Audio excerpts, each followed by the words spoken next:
Empezaremos a desarrollar los temas que corresponden a esta parte. Y claro, empezamos con las bases moleculares de la genética, bases celulares y moleculares. Pero antes debemos considerar lo siguiente, ¿no? Que las características que nosotros desarrollamos y tenemos, eso está escrito, por así decirlo, en la genética, y básicamente está escrito en nuestros genes. Y los genes no son sino DNA, ¿no? Ácido desoxirribonucleico, y que permite codificar esas características que se van a transmitir de una generación a la siguiente generación, de los padres a los descendientes. Pero esa transmisión no es rígida, estricta, sino que va modificándose. Hay cambios, que se llaman mutaciones. Ahora, por otro lado, el medio externo en el que vivimos hace una presión sobre todos los animales o seres que viven, digamos, en este ambiente, porque se necesitan ciertas condiciones para poder vivir en ese ambiente. Aquellos que no tienen esas condiciones son eliminados, ¿no? Ahora bien, entonces, si nosotros estamos acá, en buena cuenta es porque nuestra carga genética nos permite tener cualidades para que podamos vivir en este ambiente que tenemos. Ahora, pero como el pasaje de la carga genética de una generación a otra puede sufrir variaciones, entonces hay cambios. En esos cambios puede ser que dé ventaja al individuo o a la especie, si quieren, le da ventaja. Entonces le da mayores posibilidades de vivir en ese ambiente, versus aquel caso en que más bien le da desventajas, entonces no le permite sobrevivir y desaparece. Entonces, en buena cuenta, van quedando aquellos seres que por sus cambios les da ventajas para sobrevivir, ¿no? Y como esas ventajas son cada vez mayores, le da mayor capacidad de vivir, mayor capacidad de poder, digamos, dominar el medio, entonces le da mayor sobrevivencia, y a todo eso le llamamos evolución.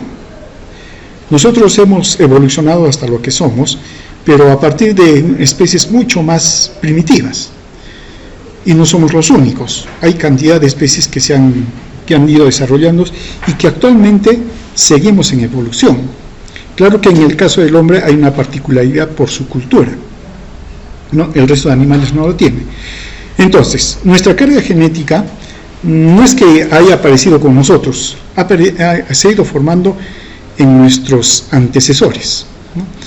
Ahora bien, entonces siempre queremos saber de dónde provenimos.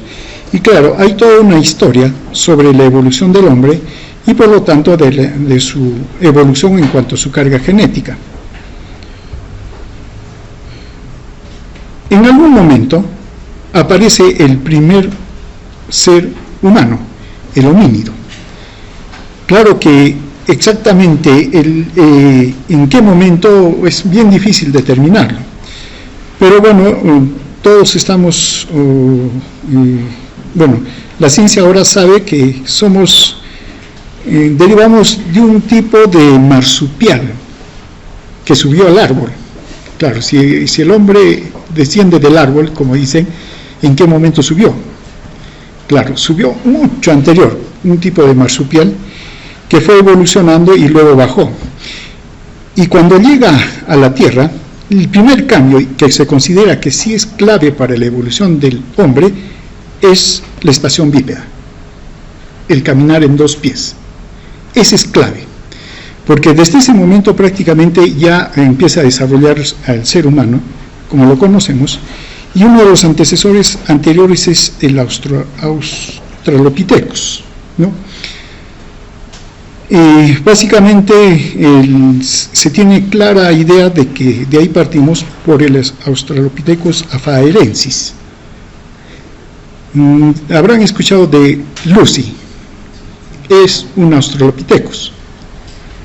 y están ahí sus huellas y todo, y también, no, sus huellas no, sino parte de su esqueleto. Entonces sí, desde ahí se marca. Luego aparecen los homínidos, ¿no? Y está el Homo habilis, el Amies gaster, erectus, un antecesor, y el Homo sapiens.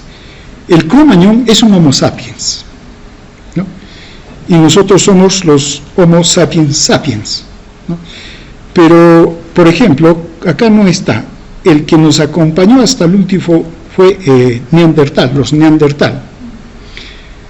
Entre Neandertal y nosotros somos parientes, o éramos parientes, ¿no? Y eso significa que teníamos un ancestro común, para tanto Neandertal como para nosotros. Los Neandertal desaparecieron. Pero, por ejemplo, Homo erectus era otra línea que también en un determinado momento ha estado con nosotros. Se considera que hace 50.000 años en la Tierra estábamos los tres. Neandertal, que es el que predominaba en Europa, Medio Oriente y Asia. Él estaba en todo eso. Homo erectus estaba en la Polinesia, por Java, allí estaba, ya estaba en menor cantidad, y recién en África aparecía el Homo sapiens.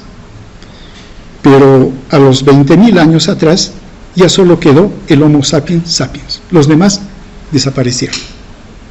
Y esa es otra característica en la evolución, de que solamente se tiende a que una especie predomine, las otras desaparecen. ¿Por qué? Por sobrevivencia. Claro, se le echa la culpa al Homo sapiens que ha terminado con el Neandertal, porque no se ha evidenciado hasta ahora que haya habido cruce entre los dos. No ha habido cruce. Entonces solo ha quedado el Homo sapiens sapiens, lo que implica de que lo ha eliminado al Neandertal.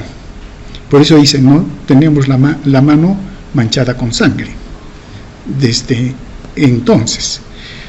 ¿Cómo que hemos quedado nosotros? Pero hemos adquirido todas nuestras características desde estos antecesores nuestros, ¿no?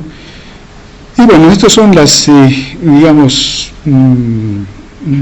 los ancestros, los antecesores a nosotros, y que se han ido desarrollando hasta que hemos llegado aquí, ¿no? Entonces, no solamente, por lo tanto, ha habido un homínido como nosotros, o como quedamos nosotros, sino ha habido otros más que han desaparecido. Ahora, en caso del ser humano, sí, ha habido esa evolución que mencionamos, que es la evolución biológica, ¿no?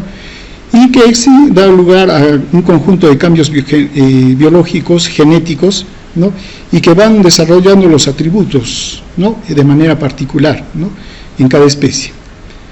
Pero todo lo que somos hoy en día no se transmite por nuestros genes, se transmite por cultura. Todos los animales inferiores que ahora con los cuales compartimos nuestro medio transmiten sus características, capacidades y todo por los genes, y les llamamos instintos de conservación, alimentación y todas esas cosas. Nosotros tenemos eso sí, pero la mayoría de cosas lo transmitimos por cultura, por conocimiento. Y tal es, digamos, la fuerza y el predominio que tiene la evolución cultural en que nosotros, es que el hombre ya no está tan dependiente del medio ambiente para su evolución, más bien el hombre cambia el medio ambiente. Por lo tanto, hemos interrumpido nuestra línea de evolución.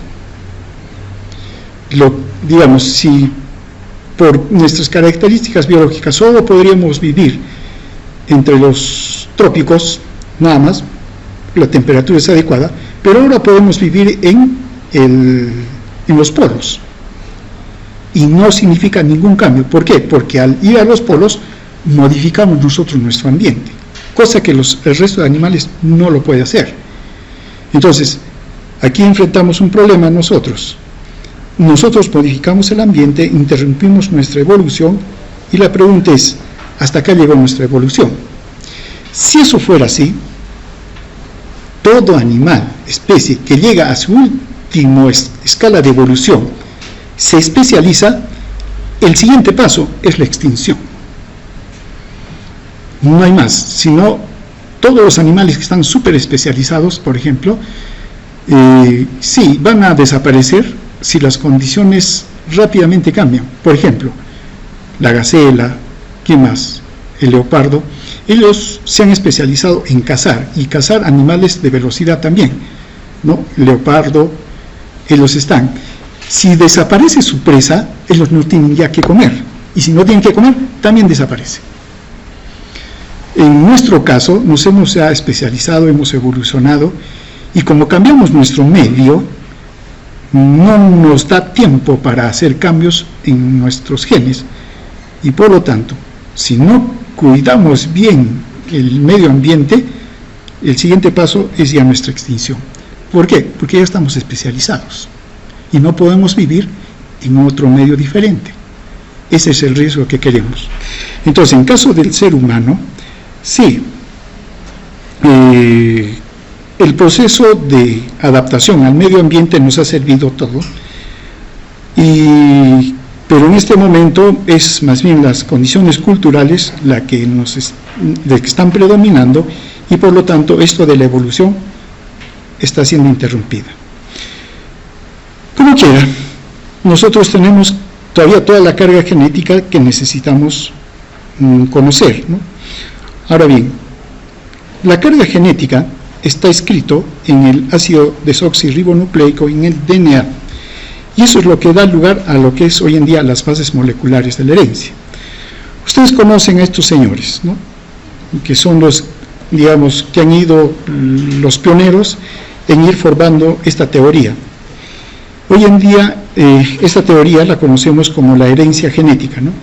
Que no es sino el proceso por el cual las características de un individuo se transmiten a su descendencia, sean características fisiológicas, morfológicas o bioquímicas, ¿no? Ahora bien,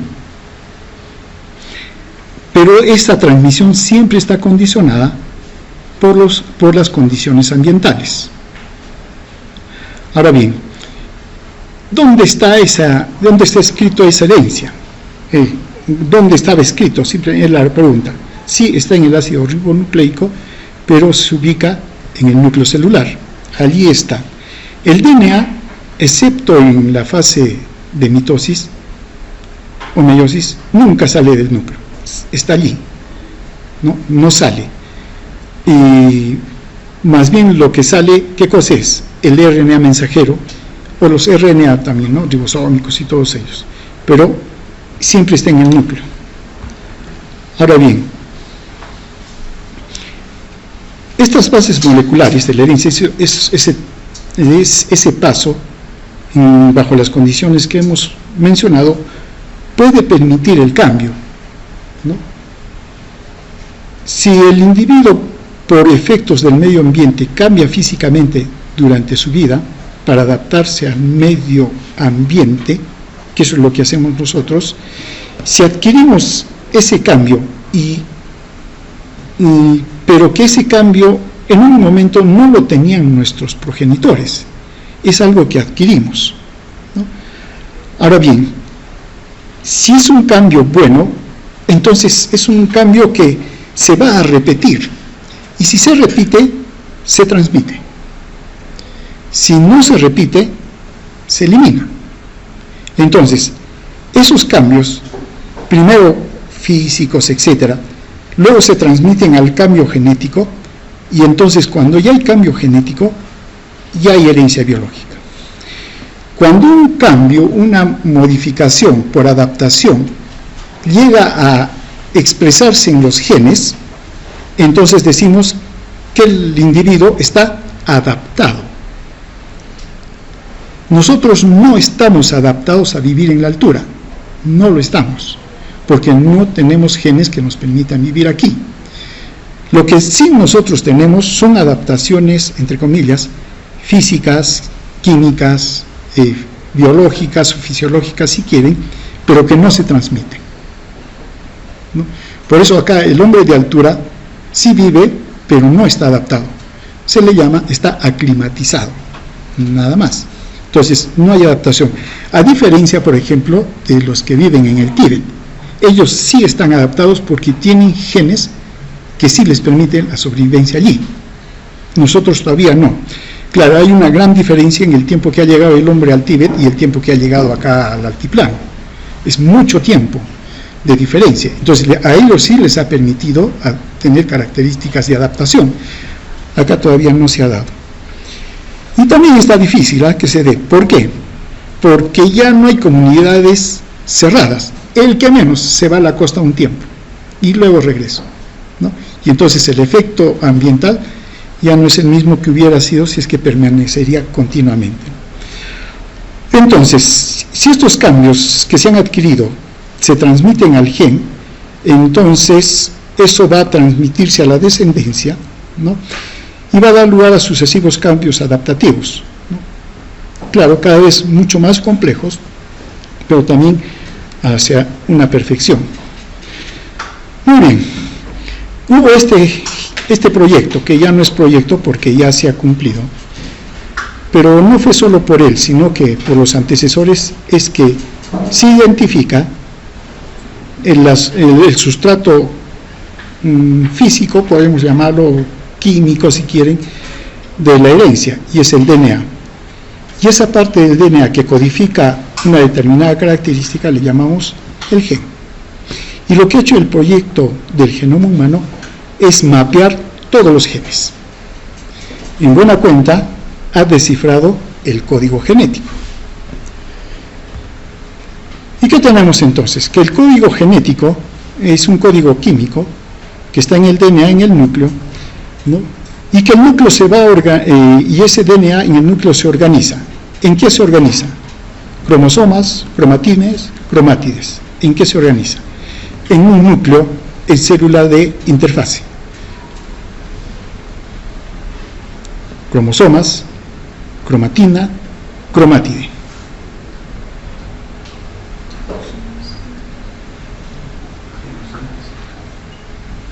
Porque eso sí han hecho, ¿no es cierto? ¿Han hecho bioquímica? ¿Han hecho? Sí, claro, ya han hecho bioquímica. ¿No han hecho todavía? El cromosoma, tal como lo vemos en los dibujitos y todo, solo se da cuando la célula entra en mitosis.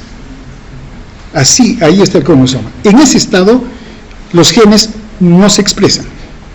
No hay expresión genética en ese estado, porque la célula está en multiplicación y está duplicado. Ese es cuando uno ve el DNA en el cromosoma. Pero una célula que interfase, que está, digamos, cumpliendo su función, está el DNA está como cromatina. Y en el núcleo se ve ciertos lugares muchos más densos que otros. Ya, los lugares densos es DNA condensado, no expresa. Claro, entre una parte densa y otra parte densa uno no ve en el microscopio, no ve nada, pero en realidad hay conexión, hay una continuidad. Esa parte del DNA que no podemos verlo, pero que hay continuidad, ese es el DNA que se está expresando. Allí está viendo la transcripción, ¿no? Y luego vendrá la traducción, pero está dándose. Está siendo copiado, o se está sintetizando RNA a partir de DNA, en esas zonas donde uno lo ve como claro, ¿no? Muy bien, entonces lo que tenemos es que desde del gen del DNA, ya no sería cromosomas, sino cromatina, se expresa o se sintetiza el RNA, ¿no? A partir de ello, y a partir del RNA, ¿qué se sintetiza? Proteínas. Eso es la traducción. Listo, muy bien. Pero eso ya se da en el citoplasma. Ahora bien, hay ciertos principios y mecanismos por los cuales se da esa transmisión y esa expresión. Veamos primero con respecto al gen y al DNA. Claro, el gen es la unidad funcional de información, ¿no?, que se da. La función del gen es almacenar la información genética, replicar, y por lo tanto es el mecanismo por el cual se da la herencia, y también su función es la expresión del mensaje genético. Claro, el mensaje está ahí, pero eso tiene que expresarse para el funcionamiento de la célula. Se conoce o se estima que cada célula somática tiene 6.000 millones de pares de bases, ¿no? Pues están pareados, ¿no? Todas ellas codifican, la parte del DNA que codifica corresponde más o menos a 50.000 genes. Pero de todo el DNA que tenemos, este DNA que codifica a genes solo es el 10%. Lo que implica que hay un 90% de DNA que no codifica, sirve para otras cosas. Claro, el proyecto del genoma humano tiene identificado unos 35.000 genes, básicamente, ¿no? Claro, era una investigación, ¿no?, para establecer sobre los datos estándar sobre los genes, ¿no?, su secuencia y todo lo demás. Y sí, para el año 2003 prácticamente ya terminó, ¿no? Este proyecto ha determinado que tenemos 23 pares de cromosomas. Bueno, eso ya se sabía, un par cromosoma sexual. El genoma del ser humano está compuesto aproximadamente por 25.000 a 30.000 genes. Cada uno de estos genes contiene codificada la información para la síntesis de una o varias proteínas, o para RNA, en todo caso, ¿no? Ahora bien, el genoma de cada uno de nosotros es diferente con respecto al otro individuo. Bueno, estas son las dos revistas que publicaron los resultados. Veamos. El DNA, entonces, lo podemos clasificar de dos tipos: aquel que es codificante y aquel que es no codificante. El codificante son los intrones exones, a pesar de que los exones tampoco codifican, ¿no? Son retirados, ¿no? Expresan proteínas de estructura y eso da lugar a la expresión de la función celular, ¿no? Entonces, dan lugar a proteínas específicas, dan lugar a genes reguladores y a genes de transcripción, ¿no?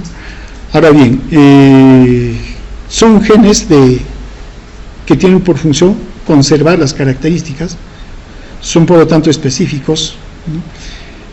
Muchos de ellos están en represión genética, ¿no? Regulan la expresión y la transcripción genética y permiten la síntesis de RNA, ¿no? RNA de transferencia, ribosómico, mensajero y estos otros pequeños RNA. El no codificante, ¿no?, su función básicamente es dar integridad y estabilidad a los cromosomas. Y se expresan hacia DNA satélite, que corresponde a un 10-15%, DNA mini satélite. Dentro de ellos está el DNA telomérico de los extremos de los cromosomas, formado por secuencias de 10 a 15 kilobases de datos, DNA mini satélite, que es muy variable, ¿no?, de 9 a 24 pares de bases. ¿Qué caracteriza? Y tenemos los microsatélites, que vienen a ser prácticamente tetranucleótidos, o pueden ser tri o tetranucleótidos, bastante pequeños. El DNA satélite se encuentra alrededor del centrómero. Los mini satélites, en caso por ejemplo de los teloméricos, están en los extremos de los cromosomas y tienen secuencias bien específicas que se van repitiendo, ¿no? DNA mini satélite están cercanos a los telómeros, y los microsatélites están cercanos a ciertos genes, tienen alto polimorfismo de secuencia y repeticiones, ¿no?, y varía de persona a persona. Cuando se hace el estudio de los mapas genéticos, se utiliza el DNA microsatélite. Es a través de, como son muy variables, de individuo a individuo, pero de grupos de población, y eso permite entonces hacer los mapas genéticos. El DNA está formado por la doble cadena de nucleótidos, ¿no?, descritos por estos dos señores, y que son cadenas, sí, son dos cadenas formados por nucleótidos, y el nucleótido está formado por un grupo fosfato, un azúcar y la base nitrogenada. Ahora bien, las bases nitrogenadas pueden ser dos tipos: purinas o piridinas, adenina, guanina, citosina y timina. Adenina, guanina y citosina, timina. La estructura por el cual están hechos estos nucleótidos es específica, de tal manera que le permite cumplir su función. Al azúcar está unido el fosfato en carbono 5, ¿no? Y en el carbono 1 está unida la base nitrogenada. Entonces el carbono 5 está saturado mediante un enlace éter con el fosfato, y más bien el carbono 3, que tiene un oxidrilo, pero aquí es donde se va a conectar el siguiente fosfato, y esto le da una orientación, por lo tanto, al nucleótido y a toda la cadena, de 5' a 3'. Bien, claro, ahora veamos. Si las cadenas del DNA se forman por la unión de nucleótidos, estos tienen una secuencia. Acá tenemos el primer nucleótido, que estaría en el extremo 5', y al extremo 3' se le añade el siguiente nucleótido, y en 3' el siguiente nucleótido. Entonces tenemos una secuencia de 5' a 3'. Eso es básico conocerlo. ¿Listo? No olvidemos esta orientación, ¿no? Entonces, esta cadena que se ha formado está de 5' a 3'. La cadena con la cual se complementa es una cadena, sí, complementaria, pero que tiene un sentido inverso. Si consideramos esta de 5' a 3', este está en sentido 3', 5'. Pero la síntesis es siempre de 5' a 3'. Esa es la síntesis. Entonces, esta crece para acá y esta crece para acá. Y eso va a tener implicancias en la replicación. Ahora, la complementariedad depende de las bases nitrogenadas. Se complementan entre una adenina y una timina, debido a que hay específicamente entre las dos solo se puede formar 2 puentes de hidrógeno. Entre guanina y citosina, 3. Entonces, no puede haber cruce entre una unión entre una adenina y una citosina, o entre una timina y una guanina. Y entonces esto hace que la cadena contraria sea complementaria. Muy bien, como mencionamos, esto depende de los puentes de hidrógeno que se forman entre las dos bases nitrogenadas. Y bueno, tenemos la secuencia, ¿no? Claro, este sería en sentido 5', 3', y este sería de sentido 3', 5'. Implicancias, como mencionamos, de esto. El hecho de elucidar esta estructura, ¿no?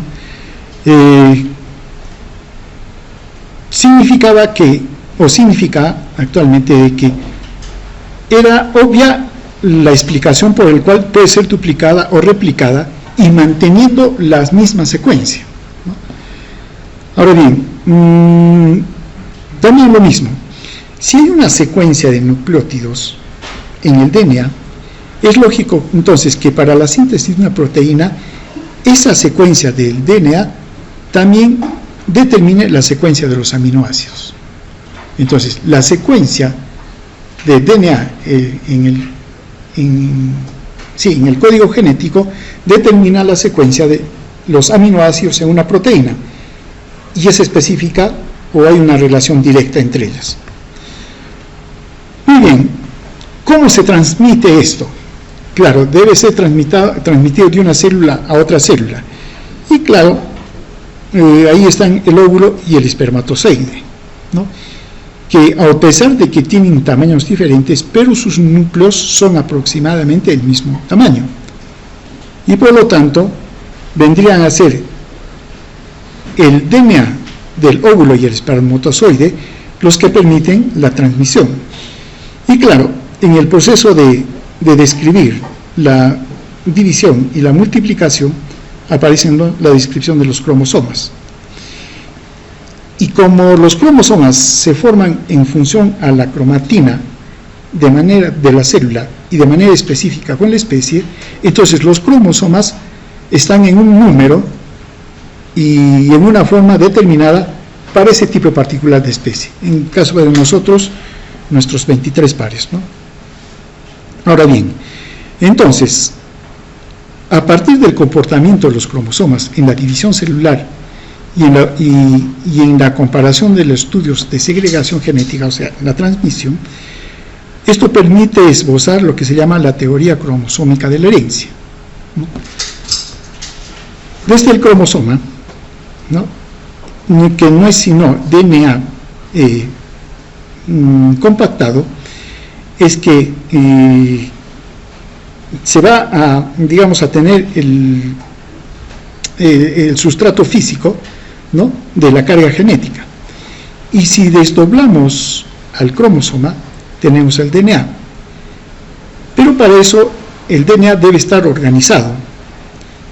Y la unidad en la cual se organiza el DNA para formar los cromosomas es el nucleosoma, que es una unidad básica de la cromatina, ¿no?, formado por aproximadamente 200 pares de bases de DNA asociados a un octámero de histonas o proteínas, ¿no?, anclado todo esto por una histona tipo 1. En buena cuenta, un nucleosoma está formado por DNA, 200 pares de bases, histonas, 8 histonas, ¿no?, pero su núcleo está formado por 140 pares de bases y 8 histonas, lo que implica que el resto de pares de bases es lo que conecta un nucleosoma con otro nucleosoma, ¿no? Ahora bien, sí se conoce hoy día la composición, ¿no? Un nucleosoma típico está formado por un octámero de histonas a las cuales se une el DNA y eso le da estabilidad. Se conocen ¿cuántos tipos de histona? 5 tipos, considerando que las histonas tipo 2 son de la variable A y B. Se ha hecho su estudio de su composición y bueno, acá hay el porcentaje de ciertas, ciertos aminoácidos que están en estas proteínas, como lisina, arginina, la relación lisina-arginina y otros aminoácidos, ¿no?, y su peso molecular de cada una de las histonas. Al igual que el DNA, que nunca sale del núcleo, las histonas tampoco nunca salen del núcleo, siempre están allí.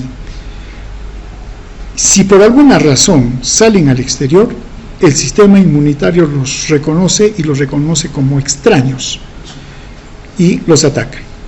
Y esa es la base de la fase fisiopatológica del lupus, por ejemplo, del lupus eritematoso sistémico.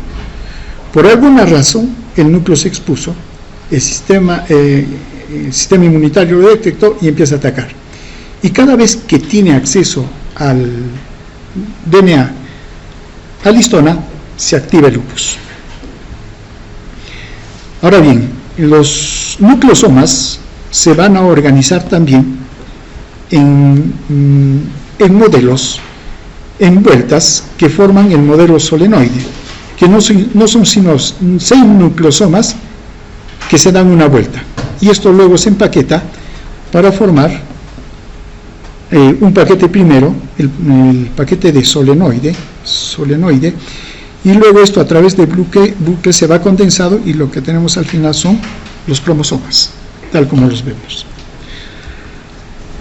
Ahora bien, en cuanto a un cromosoma, claro, un cromosoma es que vemos típicamente, este cromosoma está duplicado, unido solamente por este punto, que es el centrómero.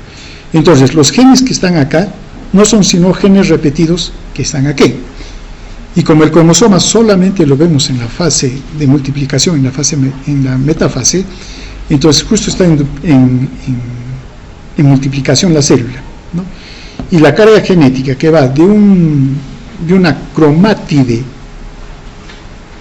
a una célula y la otra cromátide que va a la otra célula son las mismas, es la misma carga genética. Entonces, ¿qué tenemos en un cromosoma en metafásico? 2 cromátides unidos mediante un centrómero. Y claro, dependiendo de la característica de este cromosoma y el lugar donde se encuentra el centrómero, clasificamos a los cromosomas, ¿no? Cromosomas metacéntricos, donde el centrómero está en el centro.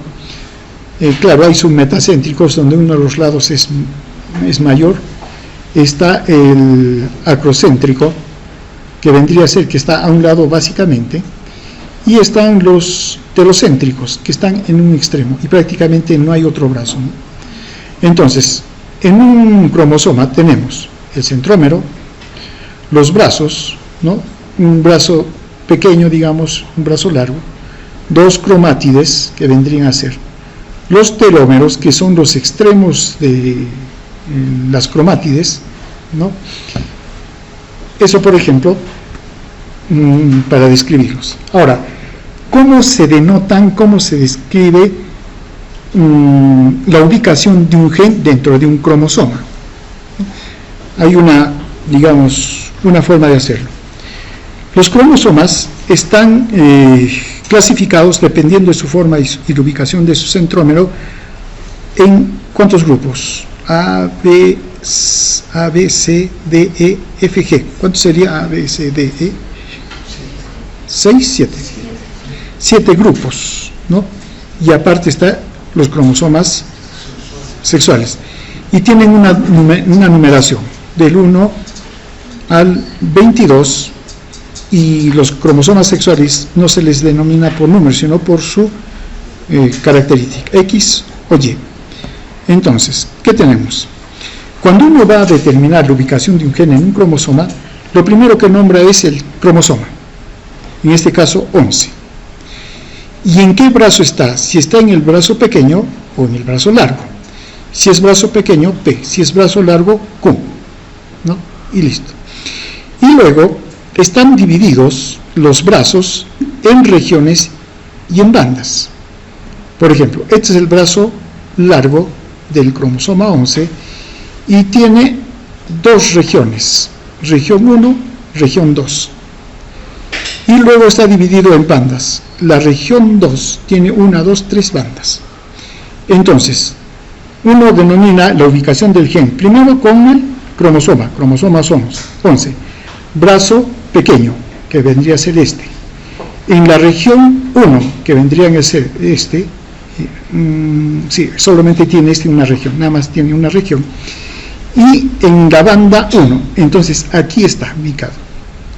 Claro que hay subdivisión, ¿no? En cuanto a la banda 1.1, 1.2, y se va cada vez haciendo mayor.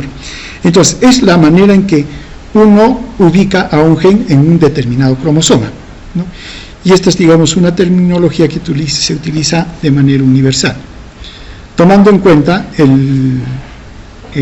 los números de los cromosomas y su clasificación. Ahora, el conjunto de cromosomas, en el caso del ser humano, determina nuestro cariotipo. Y nuestro cariotipo es específico: 23 pares de cromosomas, 22 pares somáticos y un par sexual. Claro, y acá están, digamos, los cromosomas ordenados por grupos, ¿no? El grupo A, metacéntrico, grandes, comprenden los cromosomas del 1 al 3. Los submetacéntricos grandes son cromosomas 4 o 5. Los submetacéntricos medianos incluyen desde el 6 hasta el 16 pares, y el cromosoma X. Acrocéntricos medianos con satélite, los cromosomas 13, 14, 15. Submetacéntricos cortos, 16, 18. Metacéntricos cortos, 19, 20. Y los acrocéntricos pequeños, que incluyen el par 21, 22 y el cromosoma Y. ¿Listo? Muy bien. Hasta ahí, para ir describiendo, digamos, los cromosomas y su estructura. Muy bien, vamos a quedarnos aquí. ¿Listo? Para continuar luego con el comportamiento de estos cromosomas o cromátides, tanto en la interfase como en la mitosis. ¿Listo? Muy bien. Te dejamos aquí.